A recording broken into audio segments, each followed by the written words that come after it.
Arabian dessert mahalabia. এটা দেখতে যেমন সুন্দর তেমনি খেতেও সুস্বাদু। আমি যেভাবে তৈরি করেছি সেটাই আপনাদের সাথে শেয়ার করছি। একটা প্যানে দিয়েছি পরিমাণ মতো লিকুইড দুধ, চিনি, গুঁড়া দুধ, cornflour, fresh cream, rose water. এখন মিশ্রণগুলো হুইস্ক দিয়ে ভালোভাবে ব্লেন্ড করে নিয়েছি। এটা ঘন হয়ে আসা পর্যন্ত রান্না করব।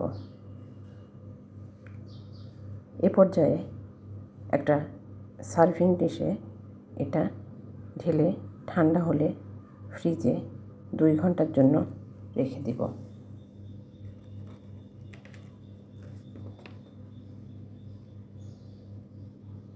এ পর্যায়ে একটা প্যানে দিয়েছি 1 মগ পানি, চিনি, ফুড কালার।